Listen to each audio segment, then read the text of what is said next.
how about them tops, son? All day, SEC boys. SEC, they supposed to be SEC. Crazy all day, baby. You're listening to the Red Out Podcast.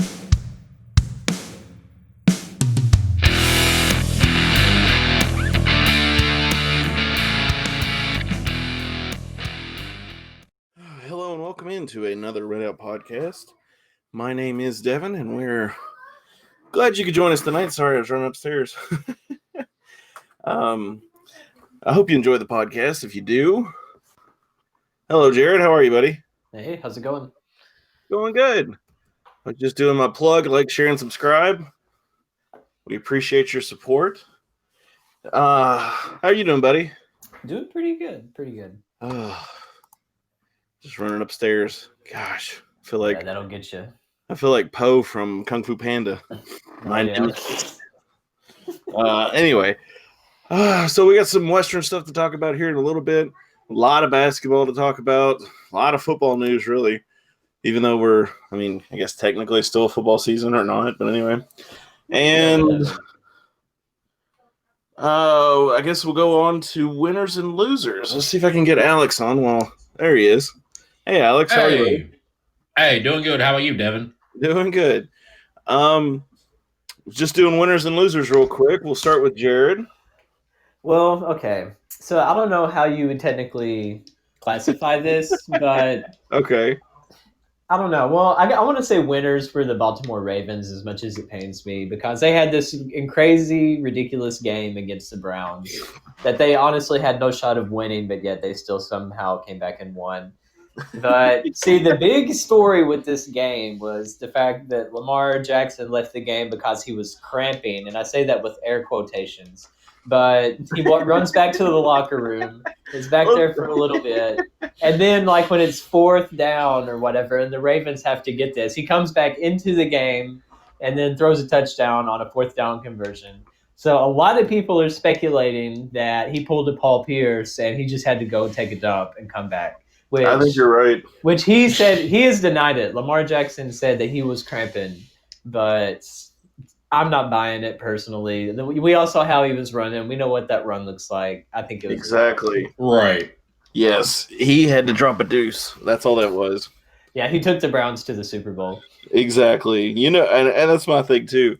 Is like he was on his phone, probably like going through Facebook or TikTok or whatever Lamar Jackson does, Instagram, and then he's like, "Oh crap, I got to go back out to the game. I wonder how much time's left." That would be so funny. Could you imagine if he sent out a tweet like, "Sorry, y'all, I just had to go take a dump. LOL, BRB." You know what? I think that would be the greatest Super Bowl commercial ever. Oh, it would be. Like those one wipe Charlies. That's what they need to do. They need to get Lamar Jackson. So that would be great. That still wouldn't be as good as good of an endorsement as Forrest Lamp with Lamps Plus. That'd be pretty that's a good one too. That's a really good one too. I'll give you that. It's hard to beat that, but one wipe Charlies, you need to call up Lamar Jackson, and we need to get this going. This would be a thing. This would be great. Alex, do you have any? Not for this week. But the one thing I'm really thankful for is the fact that Western football has now announced that they're going bowling, and it's going to be a rematch of the Cure Bowl from 2017 versus Georgia State. So it should be a great matchup. Yeah, I don't know how to feel about this game, honestly. Which bowl? Oh, it's the Lending Tree Bowl. I'm sorry. Okay. Yeah, Yes, Mobile. it's the Mobile, Alabama. Yeah, that's. I thought we played Georgia Southern. Was it Georgia State? Yeah, that's Georgia State. Okay, I'm sorry. I always get the two confused. But yeah. And this is a win that we have to get because it's a win-win for us or for them, Mm-hmm. If And they I feel win, like yeah, it would go take ahead. away a lot of the pain that we've had this season if we're able to finish 6-6 and have a bowl win, because that's always kind of our benchmark that we've had since we've been really good, is at least getting a bowl bid, potentially, hopefully winning a bowl game and finishing at least 500 on the season. I think that's not too bad. I agree. I think if we finish 500, then we're definitely going to be doing a lot better. It's going to look a lot better for the season if we finish at 500 than 5-7. Yeah, true. And I was thinking about this today. This is kind of like, it's not the same scenario, but it's kind of the same scenario that Mike Sanford was in that 2017 era. Mhm. And my thought is, I think that Mike Sanford had a lot better team than Coach Helton does. Yeah. I was going to say, I mean, that's Quarterback just my- wise, yes. Yes. Well, quarterback wise, and a few other positions like, he had Lucky back then. They had, I was trying to think of some of the other wide receivers. Lucky was the big one that came to mind in 2017. And I mean, obviously they had, I think Deion Yoder was on the same team. It was his Yes. senior season. yes, Deion Yelder was still there. And then of course they couldn't get the running game going for God knows what reason. I still am baffled by that. Mhm. Never Well, I figured mean, he that had out. Gage Walker as a dime bag, so that's all you need to know. Exactly. And I mean, and you see what numbers Gage is putting up now. So, Yeah. but so I guess since we're talking football, what is your prediction for this Georgia State game? I'll go with you first, Alex. I think it's going to be an evenly good game on both sides. Looking at the schedule that Georgia State has played, they can put up some points. The biggest point spread that they've had was Louisiana Monroe. That was November 7th, where they routed them 52-34. Also, the second one, Georgia State, they beat South Alabama in the Sun Belt Conference game. Both of them were conference games about 3 weeks ago on the 21st. So this is a team that does not hesitate to put up 30 points a game, which is something that we've struggled with all season. So it's going to be the general consensus. Who will score the most points wins. But this is a game that our defense just has to be in tip-top shape. But also the offense needs to desperately get going if we're going to match up with Georgia State. I completely agree with that. Alex or Jared, what do you think? Well, I would be lying if I said I've watched a single second of Georgia State football this season. But I mean, do you know how well they played Coastal Carolina? Because they're Sunbelt, aren't they? Do you know if they played? I don't know. Is Coastal Carolina Sunbelt? Yes. Yes, They got Georgia State. yeah, I'm trying to find a score for that game. Okay. Yeah, they got blown out by Coastal Carolina 51-0. Oh God. Okay, so well, I mean that's kind of the benchmark, and we at least we looked a little better than that against BYU, and I always kind of judge it to see how we did against mutual teams that we've played or teams that ended up playing each other, kind of vice versa. But I don't know. I mean, like you said, the offense still has so many kinks in it. The biggest thing though is that if Pigram has a really, really bad game and they're trying to get him to come back for next year, I think the fan base is going to completely move on from him, and there's not going to be much of an interest for football at all if he's going to be announced as the starting quarterback for next year, which I don't think that's how anyone would want to start their season, is with just a lot of lost interest from fans. But I hope that he can have a good showing. That would be nice just to have a little bit of consistency, but if he does it, then that should make it even easier for Helton to move on from him this offseason and try to get one of these young quarterbacks to actually step up and hopefully start at the beginning of next year. I agree with that.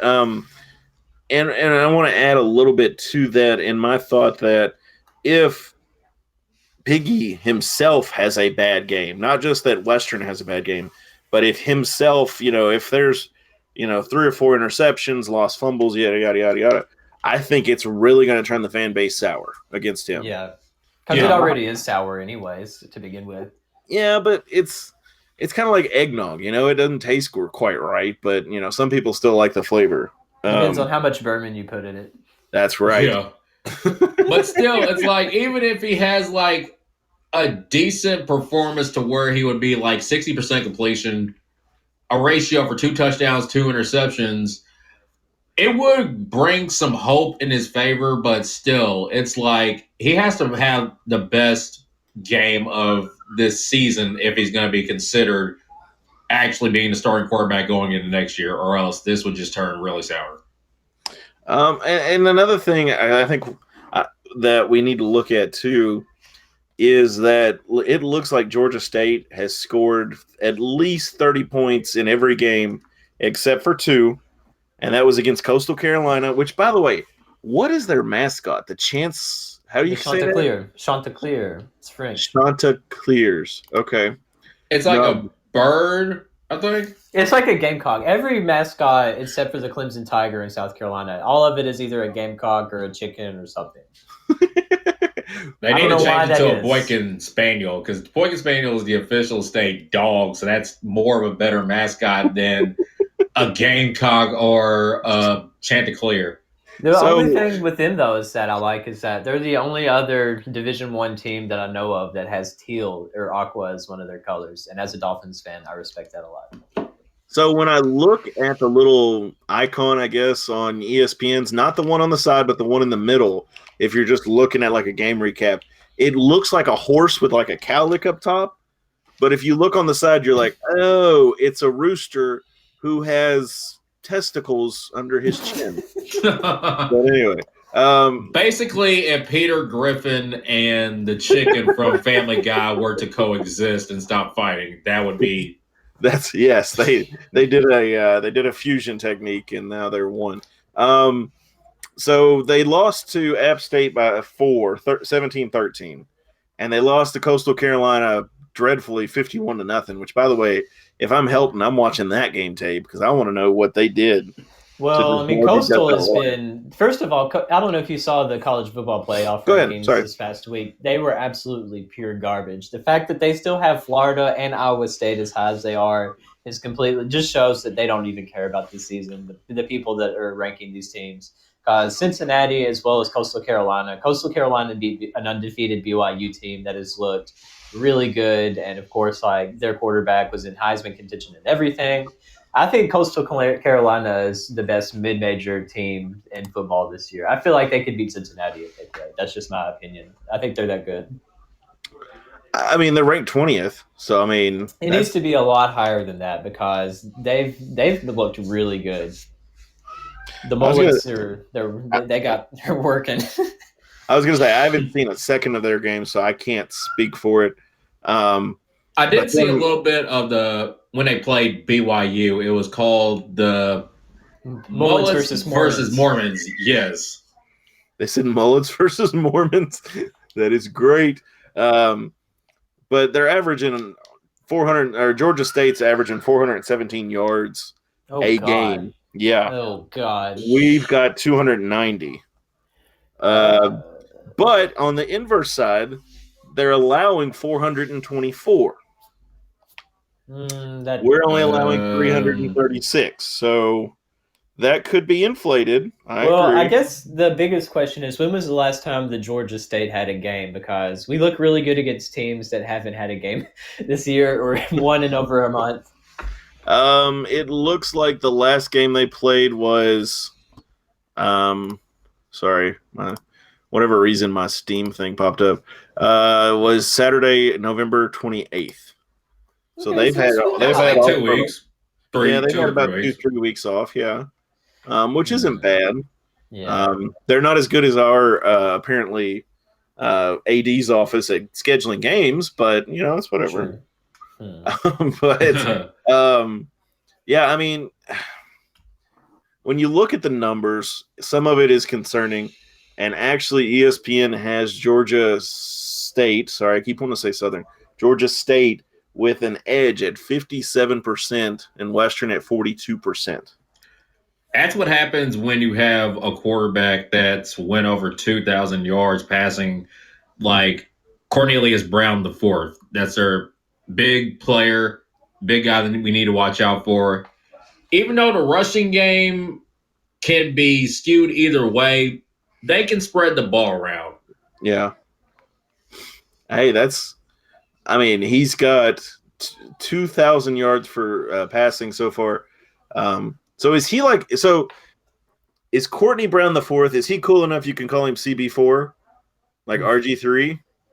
Or is that I wouldn't go that far. If All right. it was that, I wouldn't go that far at all, but I get the reference though. I dig it. I do. Did Okay. Pegram even get to 1,000 yards this year? Because He's got 1,423.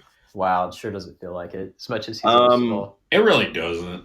It looks like Piggy has thrown 10 less passes, or as far as attempts, 10 less attempts than CB4. And he has completed, it looks like 8 less. So, I mean, there's that. Not to mention Pigram has ran the ball more than he can throw. I feel like there has to be Yeah. an even amount somewhere. And I mean, he's completely run first quarterback. And I don't know. Yeah. He's a game manager. It's like he's a typical definition of a game manager. It's like he doesn't have to put up the sexiest of points, just don't turn the ball over, which I'll give him all the credit in the world. His accuracy is great. But whenever you do look at the fact that he's a run first quarterback and just he's not really a deep passer, that's concerning, especially if you want to get a good receiving core going. I agree. It is very concerning because you've got to have a good receiver core. You got to have a decent running back, which Gage is decent, and we've got a good running back core group to help out there. So that does help Gage, and he gets a little more rest. I don't know. This game is one that I'm worried about. I wasn't worried about this game in 2017, and I feel like I should have been back then, but maybe it's just the past coming back to bite. I don't know. I feel like on defense we have a better shot than 2017. I think so too. Now let me ask you something. So we've got some not breaking news. Most people who follow Western pretty good know this.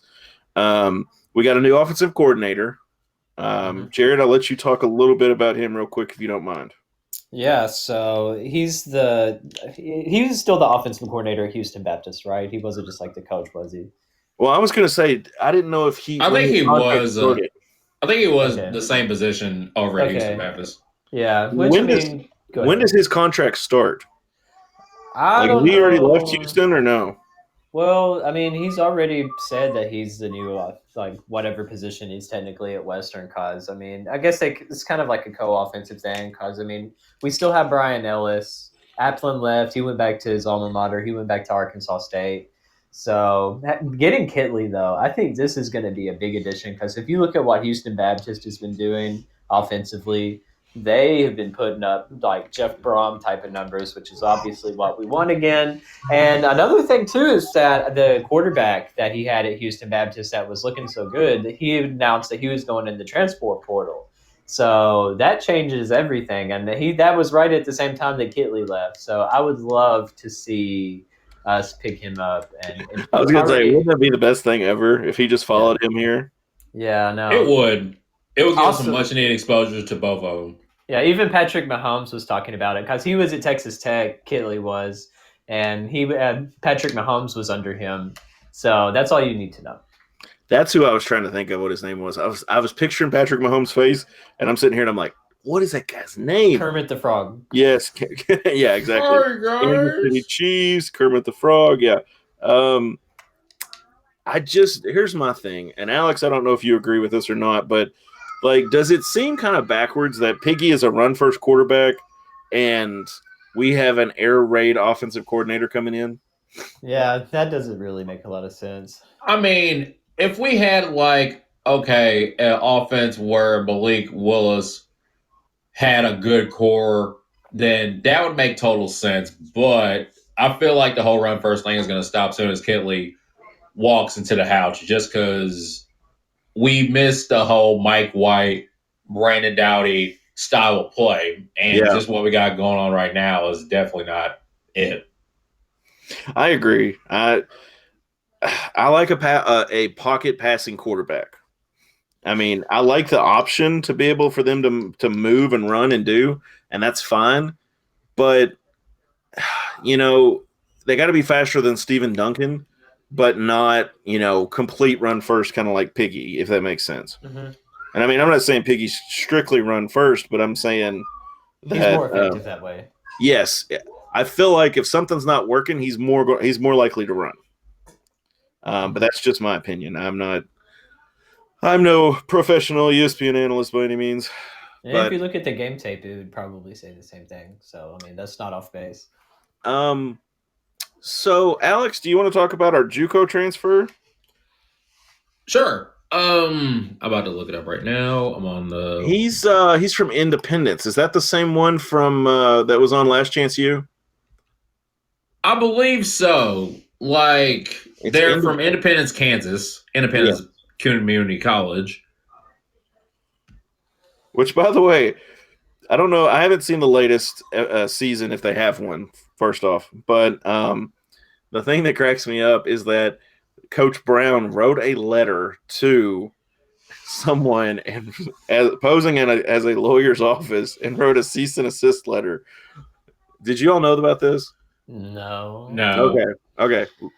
If you look up Coach Brown and Independence, he ended up stepping down from that, and I don't know what he's doing now. I was not a big fan of his. I don't know. I don't know. Some people just kind of rub you the wrong way, and he was one of those for me. But Understandable. it was watch Last Chance U, especially the Independence, and you'll understand. Maybe you won't feel the same way, and that's fine. We're all entitled to our opinions, but I just was not biting. And they do have a newer coach. I cannot remember his name to save my life. He came from California, and as far as I know, he was doing really well. But if it is the guy from Independence, that's going to make me want to watch the show to see if I can find him. Yes. I just got the new signees list from Towrack.com for the live blog. His name is Miguel Edwards. He's a cornerback. He is from Independence Community College, of course. He's a Fort Lauderdale native. He was a 3-star commitment out of high school, formerly at Oklahoma. He played there for a couple years before transferring, so that would be a good addition to replace Roger Cray. And then we also got a receiver, Carson Vetter from Gulf Coast High School, still going to Florida, which is good. And of course, those were the signees that were reported as of today. Like we got Chance Vidal, the quarterback, Adam Cofield, the running back, who I'm really excited to see. He's a North Dakota State transfer. Good gosh, people! I don't even know what they did down there. So I did look at, as Alex was telling us, that it is in the article from the Towel Rack. So go ahead and read that if you want to know some more about this young man. It is Independence Community College Ecology, Independence Community College from Last Chance U. I honestly wonder kind of what happened for him to leave Oklahoma, if it was a grades thing, which I'm not running the kid down. Don't get me wrong. When you leave home and go somewhere else and you have that extra freedom, sometimes you don't make priorities. Yes. It happens. It's not a big deal. Now, there were some other guys on Last Chance U earlier seasons. Like, there was one kid, he played for Lane Kiffin, and if I'm not mistaken, he was the one that punched the girl out. I think she used a derogatory slang word that you don't use. I remember what you're talking about, yeah. And he punched her in the face at a bar, which, by the way, I am not for hitting women by any means. But it was, I don't know why I'm very dark humor, but I thought that was really funny, and I'm sorry. I do not support that in any way, but I digress. It was just like, dang, he decked her. Okay, sorry. I'm really tired. I didn't sleep last night. It's okay. I'm going to stick with that. That's my story. I'm sticking with it. I didn't get a lot of sleep. So anyway, we're talking about the JUCO transfer. I think that's the only early signing we really have, right? Chance McDonald just signed already. Like I just announced on the notification from the Towel Rack, so he signed on. Carson Vetter, also wide receiver from Florida. Gulf Coast. I can give you a little bit of a reason as to why there's not as much signing. We actually got a message from someone very close to the football team. I'm not going to name any names, but it is a very reliable source. And they were basically saying how none of the players that they're really getting right now the coaching staff hasn't seen them play in person. I mean, obviously with COVID, it's just a hot mess trying to go to games and going across the country to see players and stuff. And they said that the football team is going into the transfer portal looking for these guys, and they're going to be trying to find as many instant impact players as they can. which I think is a good thing because I mean he even said himself that a lot of these high school guys are getting screwed over because of this. But everyone will be getting the extra year eligibility. So all of the freshmen that we have on the roster now, which I think is like 17 or something like that. I mean, if we added a huge freshman class now, then we would have like even more freshmen. Like it'd be like 30 something freshmen if you count all the ones that we have this season as well. So, I mean, we do still have a lot of freshmen, and that will carry over, but they're looking for more experience to fill gaps because they have tape of these players that have transferred and stuff like that and have been able to see what they're doing, which that does make a lot of sense to me. I mean, you want to have some younger guys come in, but with this entire year, I mean, it's been so hard to do everything. So that was one thing that they kind of explained to us, which I really appreciate if they're listening. Thank you for doing that and kind of giving us a reason as to why the football team has been kind of silent and everything. Like they're going to try to look for some of the guys that fall between the cracks between like after National Signing Day and everything and kind of see where it goes and hopefully pick up some high school guys at the very end of this that kind of slip through the cracks to some that are really talented players that just didn't get signed anywhere. So that's what they told us, and that is a very reliable source. You can definitely bank on that. So I was gonna say you can take that to the bank. That's for sure. Yeah. Yeah, I saw the message, but yes,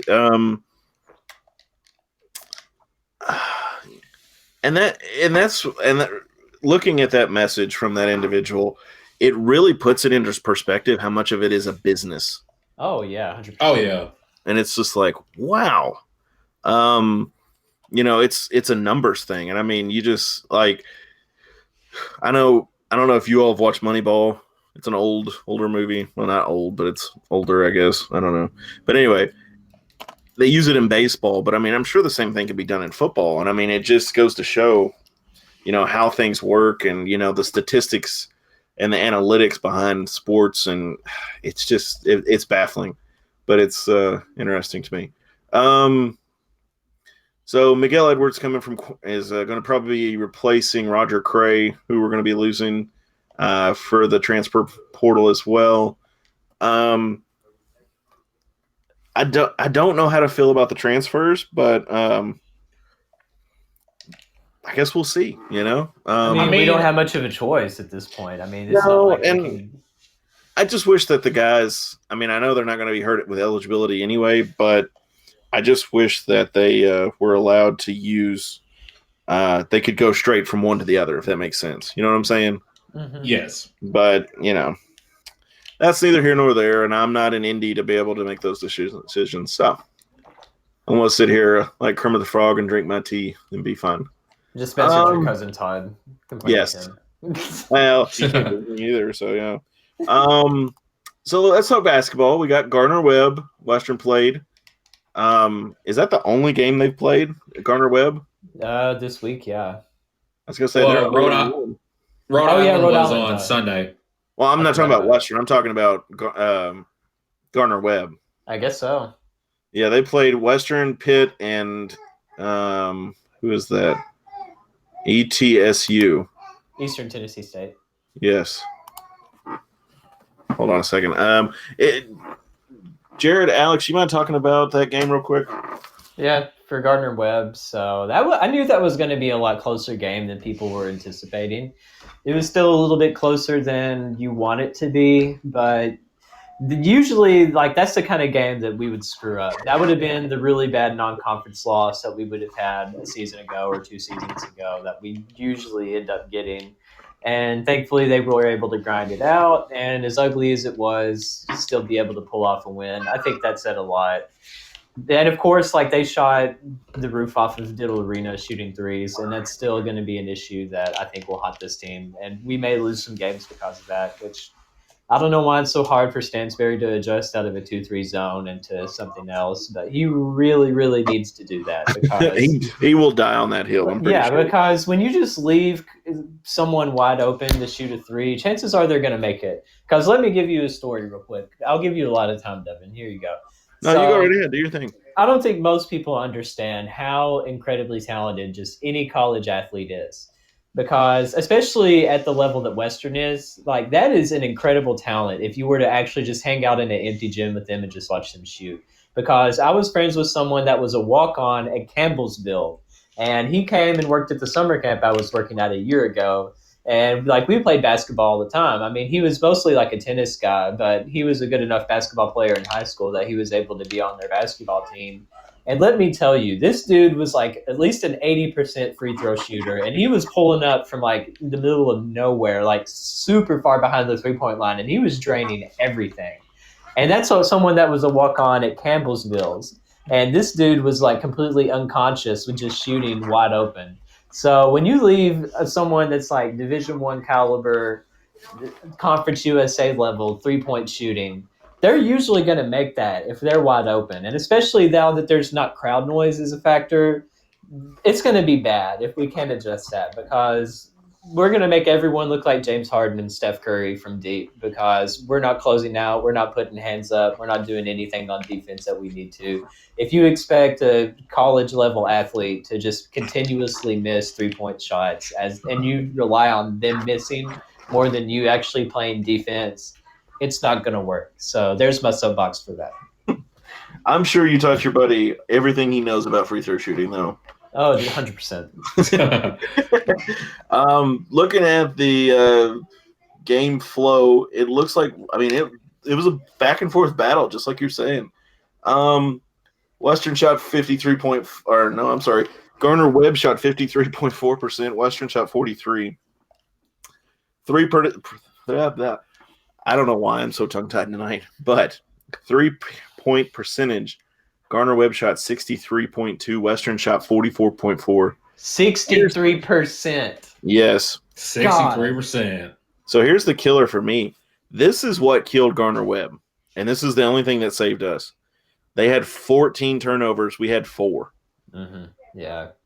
Now, Gardner Webb had 37 rebounds. I'm assuming defensive rebounds. Don't look at the turnover count for the Rhode Island game. It's bad. Yeah, I was going to say, that's our next talk. So, I mean, it's a good game. And honestly, this game got moved, if I'm not mistaken. Well, we didn't even have Gardner Webb on the schedule. It was one that we picked up out of nowhere, wasn't it? Yeah, I think so. Yes. I mean, it was just scheduled like in the last few days, like a 5-day limit. I think it was because we moved Mississippi Valley State is when we moved that too, maybe? Or maybe, I don't even know. If keeping up with the schedule is impossible this year, don't even try. I think it's just because I was like, they're not going to get any good, blah, blah, blah. And then he's like, I'll show him. We're going to get some good games. So, Rhode Island. Alex, do you want to talk a little bit about it? Sure. I watched a little bit of the recap of it after I got back. I was on the road Sunday. Oh, no, I clicked the wrong one. Why is the internet working so slow? I promise this is not a stalling technique. No, you're good, but you're still watching the recap. It's fine. Yes. Go back up. No, but anyway, Rhode Island. Here we go. Yeah. Sorry, I didn't mean to cut you off. No, you're good. You're good. Do your thing. All right. It was a 3-point win, 68-65. This was probably the worst turnover-filled game that we've had all year, just with 22 combined turnovers between both the Tops and Rhode Island. Still just not that good of a game. And our biggest lead was 11, but thankfully Josh Anderson was clutch and shooting the 3 to get the Tops back into it. And this was an ugly win. Like, I feel like we're going to have a lot of ugly wins going into conference play if non-conference is giving us grief. I'm fine with ugly wins. They're still wins. True. It's still better than ugly losses. But yeah, I think the last 2 minute and a half of the game on the game time is extremely crazy. 64-64, 47 seconds. And then 11 seconds to go, it's 64-66 with a Bassie layup. And then I guess, did we foul them and they got the 1 point? Yeah, we fouled them. It's not even registering. Yeah. Also, another thing, why are we trying to live and die by the three once again? We went 3 out of 12 for 3-pointers on Sunday's game for Rhode Island. So I don't know. here's my thought. I don't know if it stands. I would think Stans wouldn't be doing this, but I think these guys see the NBA players throwing up threes. Is my opinion. Mhm. They see them do it, and they're like, you know what? I'm going to do it too.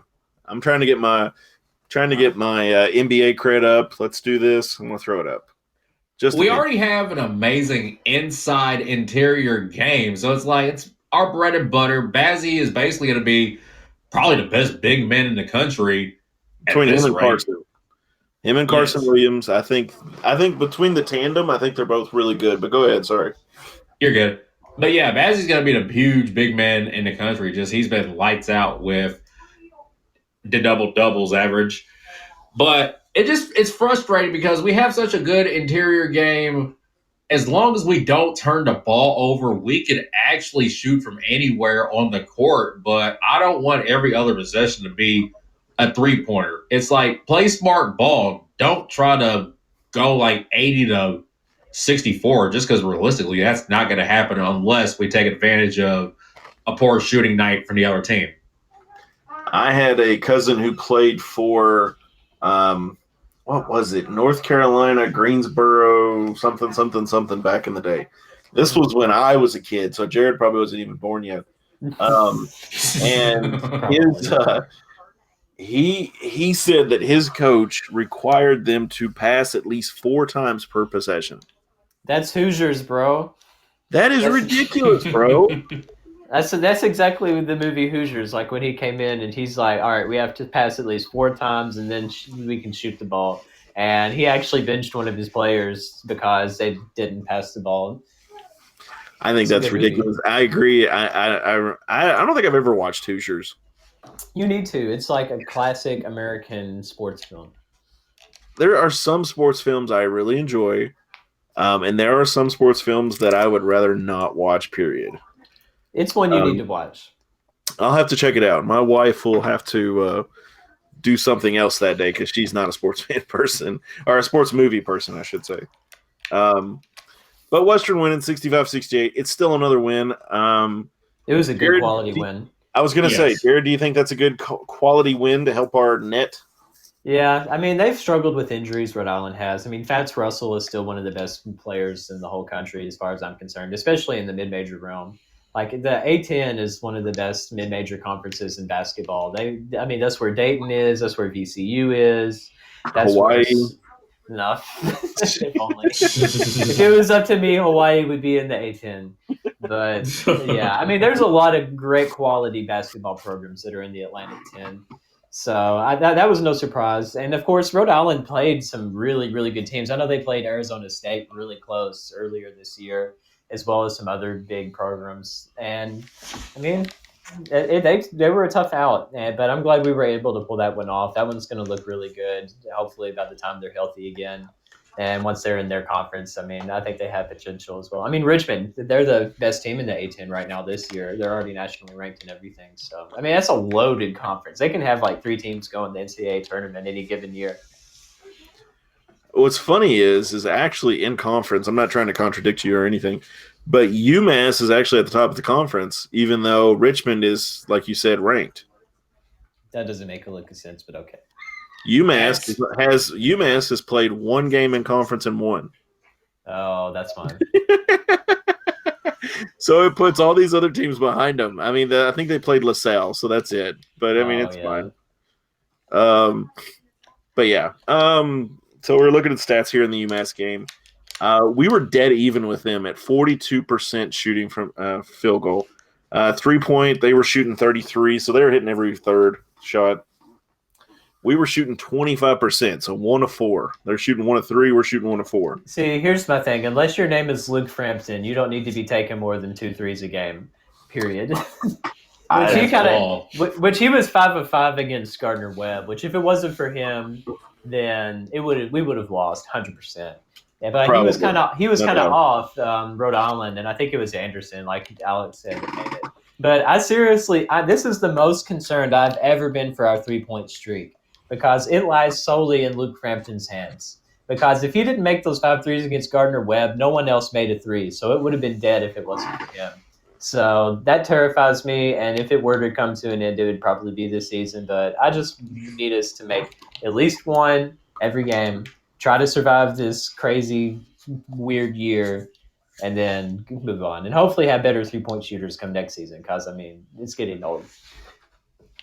Well, you were concerned with turnovers, and it actually isn't as bad as you thought. It's still kind of yeah, you can hear the baby screaming in the background. Sorry. But Western had 17 and Rhode Island had 15. Mm-hmm. So that's not that bad. I mean, we had a net of 2 over them. I'm sorry. But we made it up with rebounds. Yeah. Rhode Island had 28. We had 38. So. Yeah. And also, another thing we haven't really talked about, but Charles Bassey, he's the leading shot blocker in the nation right now. I think he's averaging at least 4 blocks per game, and he has more blocks than like a whole bunch of different schools do, like as a team. So he's a crazy defensive player, and if he keeps playing like this all season and stays healthy, he's gone at the end of this year. I hope so, and I mean, I wish him the best. Don't get me wrong, because I really enjoy Charles Bassey, and he was supposed to be our one and done, but he's not. But at the same time, I want him to do well. Mm-hmm. You know, every year he's come up getting ready for the draft. You know, I always wish him well, and I hope he does well. So, you know, this year, if he makes it, honestly, whatever team he goes to, I'll probably cheer for because I don't have an NBA team, so I'll just follow Charles Bassey. I'm good with that. Hopefully That would be it's amazing. I know Jerry just said it. He hopes it's the Pacers, I'm sure. Memphis Grizzlies. No. Imagine him and John Morant, though. That would be a huge That would be duo. pretty good. And, I mean, they're technically in the Western Conference, so I wouldn't mind it as much. But as long as it's not Philadelphia. Hey, it's whatever. I honestly don't follow the NBA that much, so wherever he goes, that's my team. I do think it's crazy that Giannis got how much was it? 320 something million? Did I say that wrong? No, it's like 225, I think. But still, it's like a supermax. That's ridiculous. That's a crazy amount of money.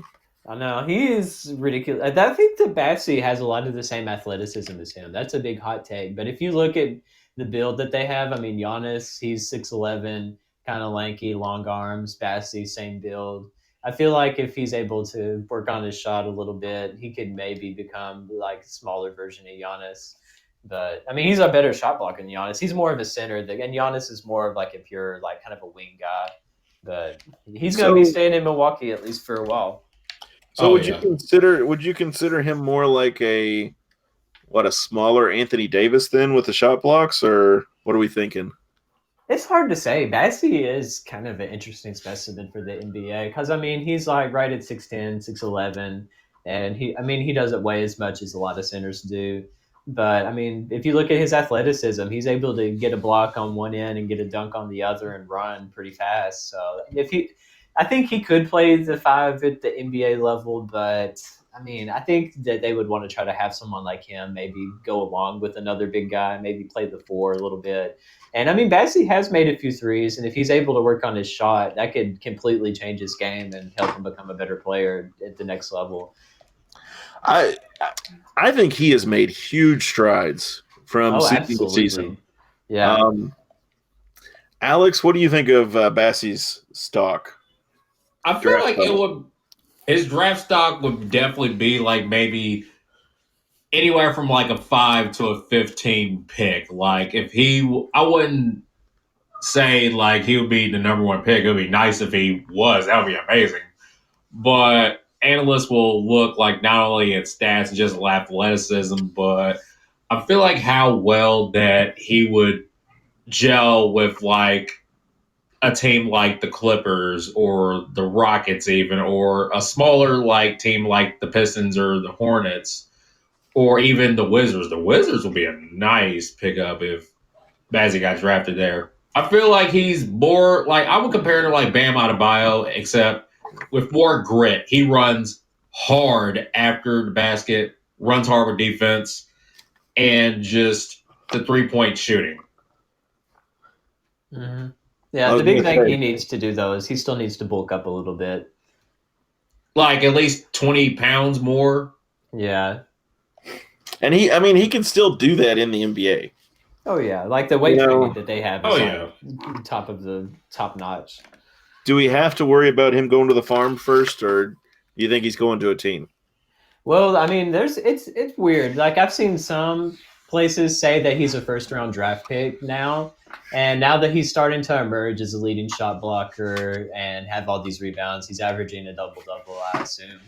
I think that that's helping him a lot, and I think by the end of this year he could potentially like. But if I were to take a guess, he would probably go somewhere between like maybe the 13th pick as his ceiling to maybe like the bottom of the first round. I feel like that's where he would have a good shot at going. Maybe like the early part of the second round too, but I wouldn't have him any higher than somewhere like 13th in the first round. I mean, it would be nice, but there's already so many other talented players, and I don't know how many teams are looking specifically for a big guy right now. So yeah, So I feel like go sorry, ahead. Alex. Dominic. No, You're no, good. no, I go feel ahead. like you're good. I feel like big guys are kind of hard to come up in like just the draft positioning in like the last 5 to 10 years because it's more focused on the two-way forwards, the guards, the slashers. Even if you were to get like a power forward, you'd be lucky. But drafting and developing centers is just a very tricky process because not only you would have to deal with their height, but just like how their weight, how their intake is, their athleticism. So it's like you're getting either a diamond in the rough or a bust. There's really no in between when it comes to centers. mm-hmm. And that's actually something I really wonder about too, is how many centers actually make it compared to other positions, you know? Yeah, it's hard, especially when you're that tall. I mean, I couldn't imagine what it's like. Obviously, I'm super small, but most people that are really tall, I mean, they have knee issues at really, really young age and everything. And if you get injured, it takes you so much longer to recover from that. I mean, if you look at Kristaps Porzingis, that's a prime example of what I'm talking about.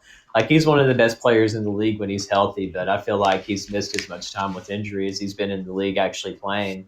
So it's just really hard to be able to physically endure the 82 game season plus playoffs if you're good enough to make it and be able to play that long and not get hurt. And with Bassey, I mean, already having this hyperextended knee and having surgery and everything, it kind of worries me, but I hope he can stay healthy. So here's my thing. I hope Bessie stays healthy completely. Don't get me wrong. I don't want him to, I don't. It's not that I don't want him for, what would this be, his fourth year? This is his Fifth year? third season. Third season, okay. Yeah. So it'd be his fourth year coming back. I'm not saying I don't want him back, but I want him to go. You know what I'm saying? Like you I want him want- to have that opportunity. Yeah, I understand. Exactly. Oh, I don't yeah. want to see him hurt again because that's the biggest thing for college athletes is if you're trying to go to the professional level, and Bassey's got the talent, I think, to go to the next level. Yeah. Like you said, he may need a little weight, he may need this or that, but that's stuff that's fixable.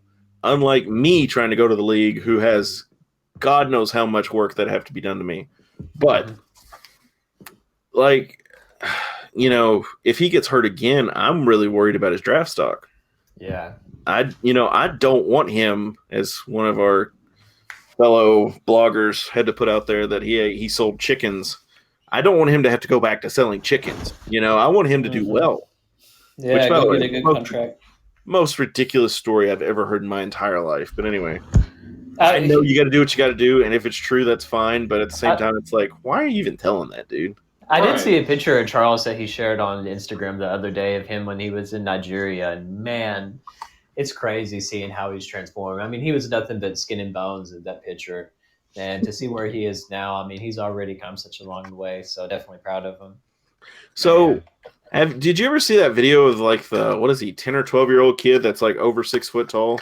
Yeah, there was one that was like in high school, and he's like 7'7". His name was like Dolby or something like that. They had tapes of this kid when he was in like little league or middle school, and his head, like, no kidding, like he was eye level with the goal.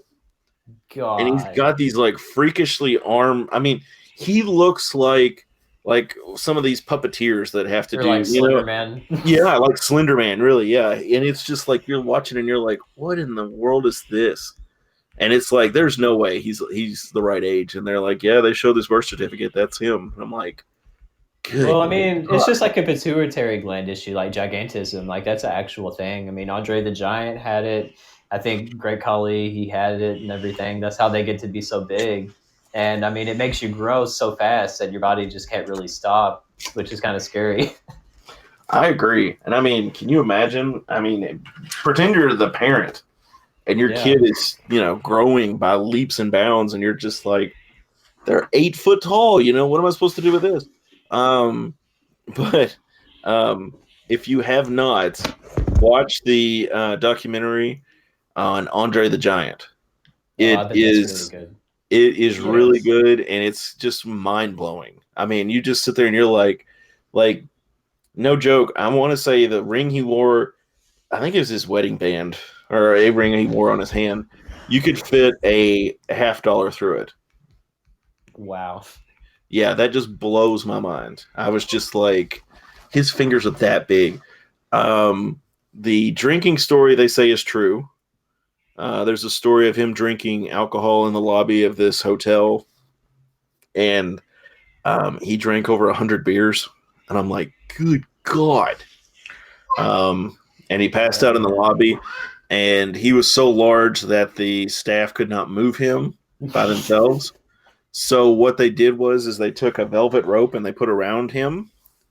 Like That's in movie great. theaters, they put one of those around him and they put He's him like literally just a Snorlax. yeah, That's he is. literally all it is. He was a Snorlax. Yes, he is. But it's just things like that, and the sad part is with that condition, his body broke down so much quicker. Yeah. So towards the end of his life, he had to have crutches. When he was in the movie Princess Bride, when he catches, I think, the girl, he had to have a lot of support, and she was even on like a rope. She was on a system so that he wouldn't take the full force of her weight. It's just, I mean, there's so many things, and it's just, he had an amazing life. Maybe he was short a of great me, guy. but this is the only sports podcast you'll get offended by me talking stupid, and then you'll get Andre the Giant facts. So, But hey, I'm gonna jump off here right quick. I gotta get out of here, but it's been great. hey, good talking to you, Alex. Have a Merry Christmas. We will be back in 2 weeks. Hey, I'll see y'all. Merry Christmas, man. I'll see y'all in 2 weeks. All right, see you, Alex. See ya. So I'm pretty sure, Jared, didn't we both talk about? I don't. Did I throw out Alabama or did you throw out Alabama? I think you threw out Tennessee. Well, yeah, like I knew that we had reached out to Tennessee, but I don't know if Rick Barnes wants to play us or not. I don't know what Todd Stewart and Phil Fulmer's relationship is like or anything, but we weren't able to get them. But I think Alabama is a good pickup. I mean, they're I not do as good too. as they were a few years ago when they had who was the guy that they have?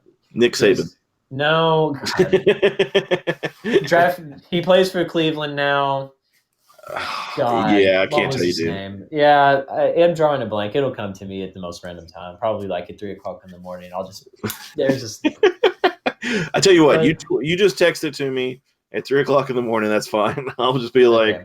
what in the heck? Colin is Sexton. Colin Sexton. There we go. I There you thought of go. it. That was a miracle. Yeah, I mean they aren't as good as they were when they had him, but they still have Joe Petty, which is another great player. He's stuck around. I think this is like his senior year or something. But I think this will be a good matchup. And of course, Rick Stansberry, if he knows anything, he knows the SEC. So going up against a pretty good Alabama team in Tuscaloosa is going to be pretty good. I mean, I don't want to hear every other tweet on Saturday be roll tops or anything like that. Please stop it. It needs to die. It never should have existed in the first place. You will not be seeing any roll tops tweets from me, period. Let's stop that. It's time to stop. I'm gonna get on the Redout Twitter and just start tweeting out roll tops, just because I know it aggravates you. You will be blocked immediately. That's hilarious. Yeah, that's ridiculous. Just you got your thing, let them have theirs. So capacity for the game, what is it? 3,000? I mean, Maybe. it's Alabama. Wouldn't be surprised if they just let everybody back in there at this point. Oh, Yeah, gosh. possibility actually. Yeah. So the capacity for the Coleman Coliseum is 15,383, which, by the way, that is mind-boggling to me. Yeah, that's a lot. So Western and Alabama have basically the same stats. Yeah. Points for 76 on both. Points against, Western has 74, Alabama has 71. Field goal percentage, 44 for Western, 40 for Alabama. Rebounds, Alabama's getting 41. We're at 38. Assists, we've got the edge at 14. They got 13. Blocks, this is where Bassey's kicking in. He's got 5, or we've got 5. Alabama's got 3. Steals, we've got about 7. They've got about 8. And we're on a 3-game win streak, knock on wood. Yeah. And Bassey's averaging more blocks than Alabama as a team, so Yeah, that's exactly. crazy. Yeah. So it looks like Western is at a disadvantage according to ESPN. Alabama is at 57, and we're at 42. You know, Devin, I've actually already been to the future. I can tell you exactly how this game is going to go. Do you want to know? Yes, let me know. It's going to be kind of a sloppy start for both teams, but Rick Stansbury is going to make an abrupt change and put on all of his subs in. And no one's going to make a 3 except for Luke Frampton, but there will still be at least 20 of them taken. Charles Bassey will do pretty good in the paint. And he'll get a bunch of blocks and all of that and look really good. And then we'll complain that they need to pass him the ball more. And then it's going to be a really close game. We're going to give up a bunch of open threes, and I won't spoil the end. Okay, that sounds good. I appreciate you not spoiling the end. The game is going to be on ESPNU.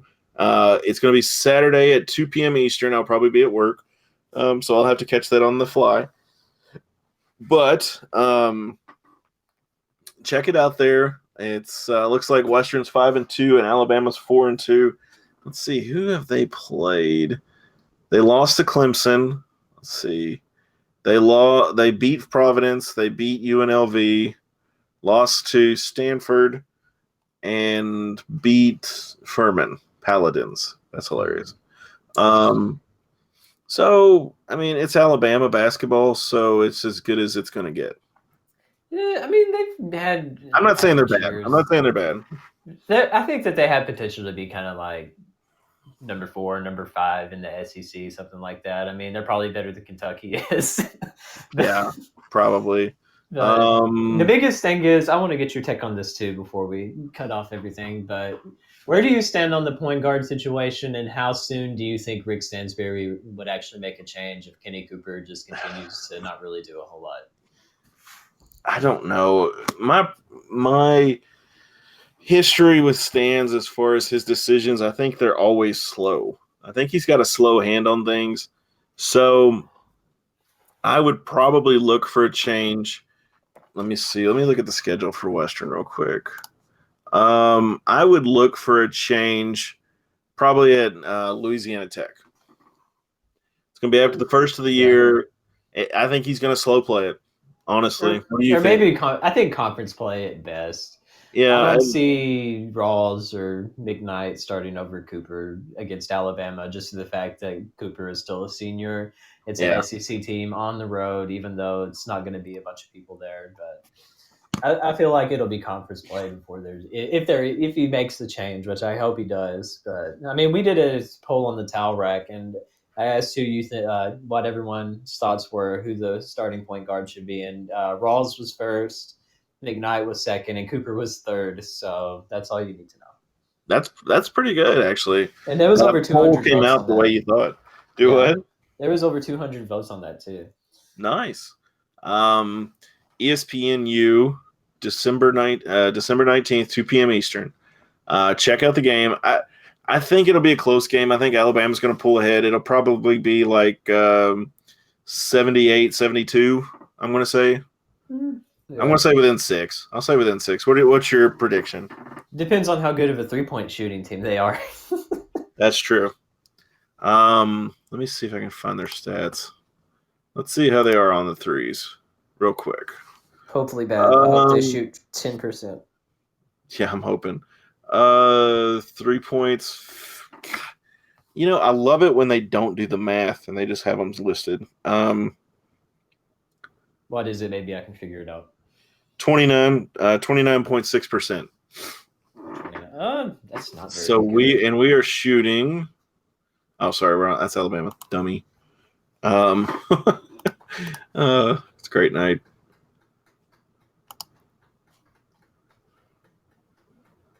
Let's see statistics here. This is great podcast while I'm not talking. We're actually not too bad. Really? It's probably Luke Frampton. That's all. We're shooting 30.3, so we are a hair ahead of them. That is it. So they must be pretty bad at shooting the three as well. So I mean, I feel like it's us playing a mirror image of ourselves In the honestly. SEC, yes. Yeah. I mean, I think if we beat them, we should take their spot in the SEC this year. Yeah, I agree.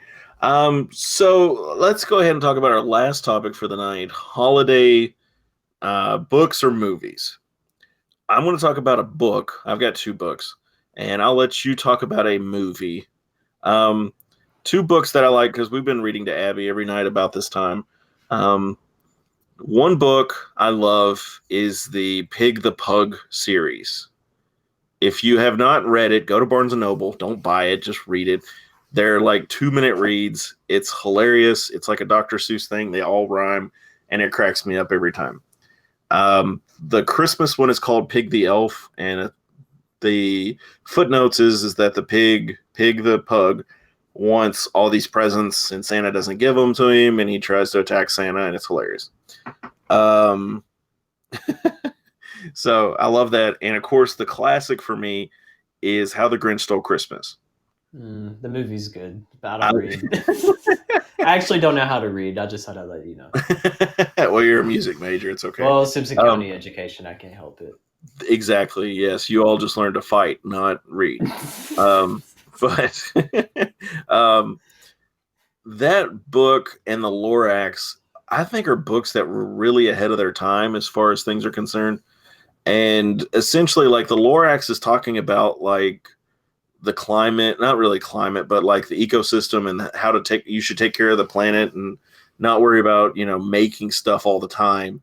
And of course, the Grinch is kind of the same thing as far as consumerism and not letting that take over Christmas. And it's really good message. And I think it's something I didn't understand when I was a kid. It was just some grumpy old man stealing toys, which, by the way, reading the book, I found out that the Grinch is 53 years old.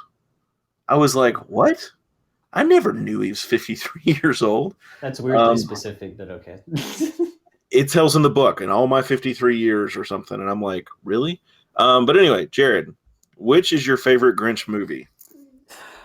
The original, which came out before you were born, the Jim Carrey version, which may have come out before you were born, or the last one that was, is it Netflix or Illumination or somebody that did one? It was the same people that do, what was it? It wasn't Pixar. I don't think it was DreamWorks, but it was the other one. Like, I think it was The like the same Minions, one that you right? see. Yeah, it was like them. I think it's Illumination or something. I might be wrong. Yeah, maybe. I haven't even seen it, but as much as I love the original, and I did grow up watching it, but I'm very sentimental to the one with Jim Carrey, the one that Ron Howard directed, because I was at a young age. I think I was in like 3rd grade when it came out, so I think I was still believing in Santa by then and everything. Well, I mean, you had good reason to, because Santa Claus was still real. Yeah, so I mean, it was like it was a new Christmas movie, just came out. I mean, it's still the Grinch, but Ron Howard's take on it was so great. I think he's phenomenal, and I think that it was such a really wholesome movie. I really, really enjoyed the Jim Carrey version. I've always liked Jim Carrey too, and Okay. I thought that he did such a good job with that role. Let me. I'm gonna really just rip everybody's hearts out real quick.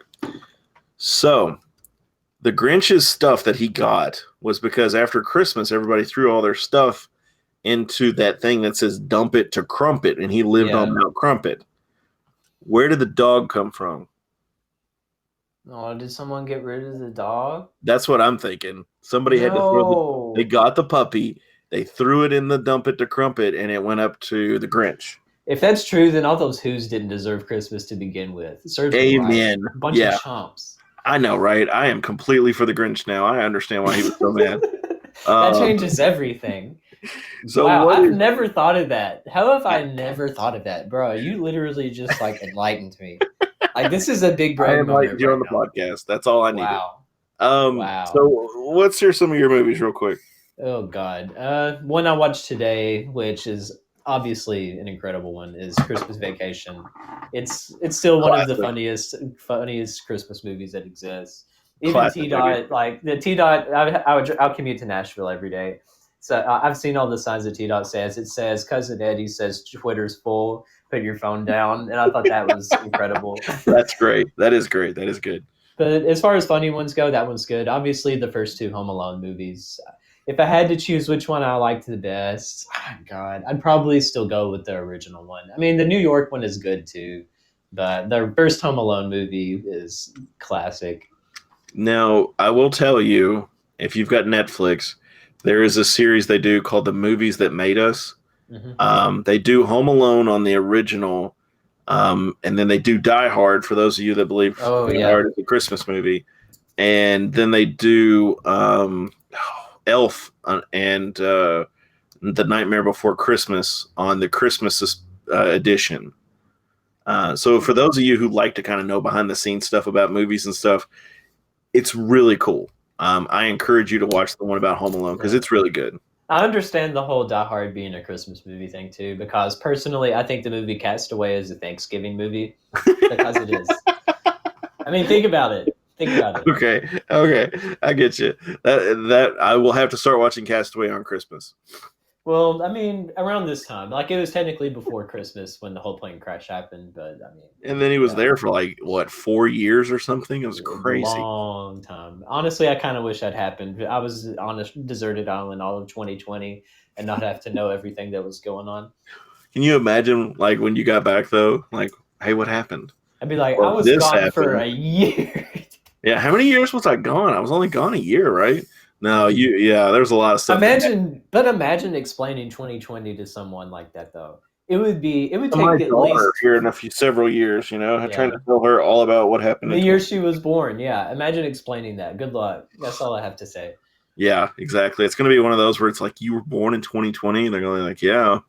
Oh my gosh, you survived. Yeah.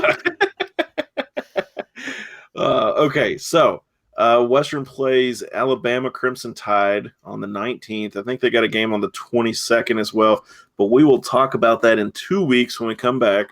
We're going to take our little winter break here. We will be back on January 6th to talk about Western basketball, the bowl game, any other news that we've missed while we're during the break, and just talk about all that good stuff.